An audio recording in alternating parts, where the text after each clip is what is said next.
अगर आप video editing, motion graphic, YouTube के लिए कंटेंट क्रिएशन, वीएफएक्स या फिर फ्रीलांस करना चाहते हैं तो एक सवाल सबके दिमाग में आता है, वीडियो एडिटिंग के लिए कंप्यूटर का कॉन्फ़िगरेशन क्या होना चाहिए। सबसे पहले प्रोसेसर खरीदना चाहिए या फिर ग्राफिक कार्ड, कितना रैम होना चाहिए और कंप्यूटर का एसएसडी कितना ज्यादा होना चाहिए। और इन सब में सबसे जरूरी बात कि अपने कंप्यूटर को फ्यूचर प्रूफ कैसे बनाया जाए, यानी आज से 5 साल बाद भी आपका कंप्यूटर अच्छे से परफॉर्म करे। आज की इस वीडियो में आपको स्टेप बाय स्टेप ये बताना चाहता हूँ कि आप किस तरीके से ऐसा कंप्यूटर कॉन्फ़िगरेशन तैयार कर सकते हैं जो लंबे समय तक आपको अच्छा रिटर्न दे। लोग सबसे ज्यादा गलती क्या करते हैं, वो शुरुआत में ही ग्राफिक कार्ड की प्लानिंग करना शुरू कर देते हैं। ग्राफिक कार्ड कहने का मतलब है जीपीयू। जैसे आपने सुना होगा RTX 4060, RTX 4070, 4080, 4090, इस तरीके से लोग शुरुआत में अपना मैक्सिमम जो बजट होता है उसको जीपीयू में ही इन्वेस्ट कर देते हैं। लेकिन वीडियो एडिटिंग में सिर्फ जीपीयू इंपॉर्टेंट नहीं होता। वीडियो एडिटिंग एक तरीके का टीम वर्क है जिसमें सारे कंप्यूटर के हार्डवेयर्स को अच्छे से काम करना होता है। इसमें जीपीयू भी आता है, इसमें सीपीयू भी आता है, इसमें रैम भी आता है, इसमें एसएसडी भी आता है। अगर इनमें से कोई एक कंपोनेंट भी वीक हो गया यानी कि कमजोर हो गया तो पूरा का पूरा कंप्यूटर का परफॉर्मेंस बॉटलनेक जा सकता है। इसलिए इन सभी के लिए स्मार्ट प्लानिंग जरूरी है। जब भी आपको एक कंप्यूटर बाय करना हो तो सबसे पहले आप डिसाइड करें अपना पर्पस, यानी कि आप क्यों कंप्यूटर खरीदना चाहते हैं, आप इसमें किस लेवल का काम करेंगे। तो देखिए, काम को लेकर के मैंने 3 लेवल डिसाइड करके रखे हुए हैं जिसके बारे में आज मैं बताऊं। लेवल 1, लेवल 2 और लेवल 3। लेवल 1 में मैं रख रहा हूं 1080p का, यानी कि फुल HD वीडियो की एडिटिंग। अगर आपका काम YouTube वीडियो बनाना है, ट्यूटोरियल्स वीडियो बनाना है या फिर टॉकिंग हेड वीडियोस बनाना है तो आप लेवल 1 के कंप्यूटर को कंसीडर कर सकते हैं। वहीं अगर आप 4K एडिटिंग करना चाहते हैं तो ऐसे में अगर आपके पास प्रोफेशनल YouTube वीडियोस आप क्रिएट करना चाहते हैं अच्छी हाई क्वालिटी का, या फिर आप कॉर्पोरेट वीडियोस बनाना चाहते हैं, या फिर आप वेडिंग एडिटिंग करना चाहते हैं, स्पेशली अभी के समय में आप देखेंगे जितने भी वेडिंग के वर्क होते हैं उसमें 4K का यूज किया जाता है।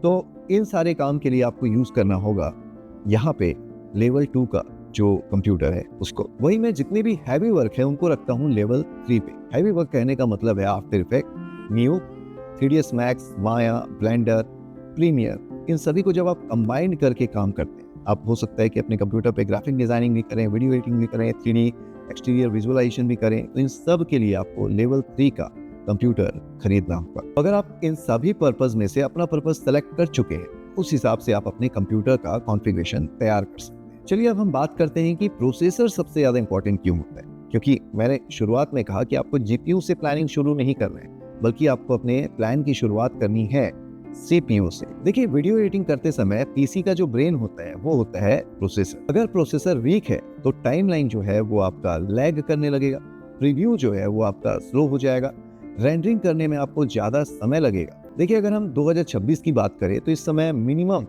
जो प्रोसेसर की रिक्वायरमेंट होती है वीडियो एडिटिंग के लिए वो है आपका Ryzen 7, या फिर आप जा सकते हैं इंटेल के Core Ultra 7। वहीं अगर आप लेटेस्ट कॉन्फ़िगरेशन के साथ जाना चाहते हैं तो Ryzen 9 पे जाएं या फिर इंटेल के Core Ultra 9 के साथ आगे बढ़ें। एक चीज मैं ये कहना चाहूंगा कि अगर आपके पास बजट कम भी है ना तो भी आप सीपीयू के साथ कॉम्प्रोमाइज मत करें। चलिए अब बात करते हैं कि आपका कंप्यूटर का रैम आपको कितना प्लान करना है। देखिए, बहुत सारे लोग ऐसे हैं जो आज भी 16 GB रैम के साथ एडिटिंग का काम करते हैं। लेकिन अगर आप Premiere Pro, After Effect, Photoshop, इन सभी सॉफ्टवेयर को लेकर के चलना चाहते हैं तो आपको 16 GB से थोड़ा ऊपर आना पड़ेगा, यानी जस्ट डबल आना पड़ेगा, और वो है 32 GB।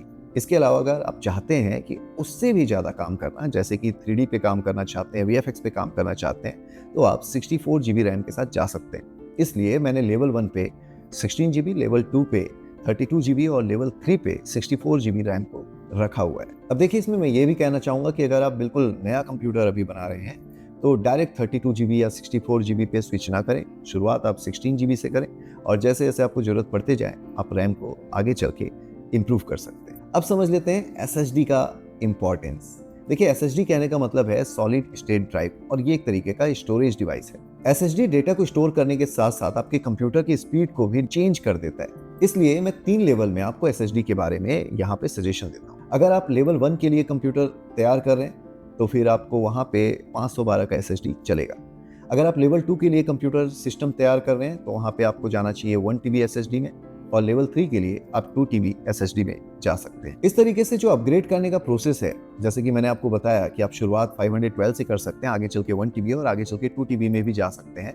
इस तरीके का प्रोसेस इंडस्ट्री भी अपने वर्कफ्लो में शामिल करती है। अब आते हैं आपके फेवरेट टॉपिक पे, जिसकी प्लानिंग हम शुरुआत में करते हैं, जो है GPU यानी कि ग्राफिकल प्रोसेसिंग यूनिट, जिसे हम ग्राफिक कार्ड भी कहते हैं। अगर आप प्रीमियर का यूज करते हैं वीडियो एडिटिंग के लिए तो 100% वहां पे आपको GPU का फायदा मिलेगा। अगर आप after effect, blender, unreal engine या इस तरीके के सॉफ्टवेयर का यूज करते हैं तो वहां पे GPU का और भी ज्यादा फायदा आपको मिलने वाला है। तो अभी 2026 में जो GPU मैं आपको रिकमेंड कर सकता हूं, उसमें सबसे पहले तो आता है एंट्री लेवल GPU, जिसमें आप RTX 4060 पे जा सकते हैं। वहीं आप लेवल 2 में अगर आते हैं तो 4070 सुपर के साथ आप आगे बढ़ सकते हैं, और लेवल 3 में आप RTX 5070 या उससे ऊपर के ग्राफिक कार्ड का सिलेक्शन कर सकते हैं। एक चीज याद रखिएगा, अगर आपने CPU पे खर्चा नहीं किया, यानी एक अच्छा CPU नहीं लिया, उसके बाद आप कितना भी पावरफुल GPU लगा दें, आपको परफॉर्मेंस नहीं मिलेगा। पर अगर आप CPU अच्छा लगाते हैं, उसके साथ आप GPU को यूज करते हैं, तो आपको बहुत अच्छा परफॉर्मेंस मिलने वाला है। तो अब आ जाते हैं उस कंप्यूटर पार्ट्स पे जिसको मैक्सिमम लोग इग्नोर करते हैं, जिसे हम कहते हैं मॉनिटर।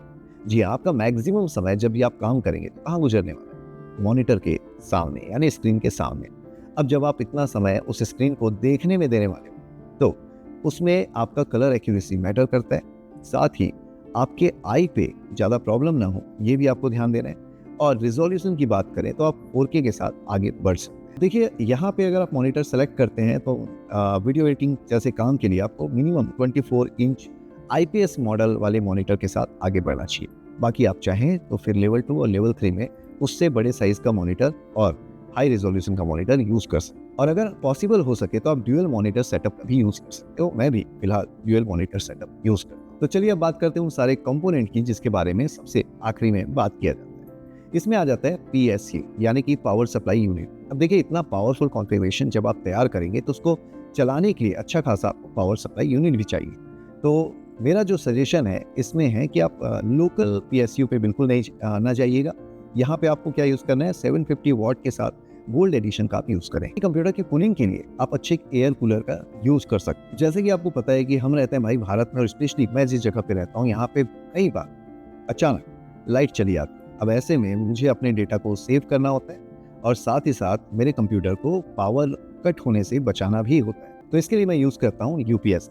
और कोशिश कीजिए कि जब आप UPS खरीदने जाएं तो ऐसा UPS लें जो आपको मिनिमम 10 मिनट का बैकअप जरूर दे। तो दोस्तों, अगर आपने अपना पर्पस डिसाइड कर लिया और आप अपने लिए कंप्यूटर खरीदना ही चाहते हैं तो इस वीडियो को कंसीडर करें।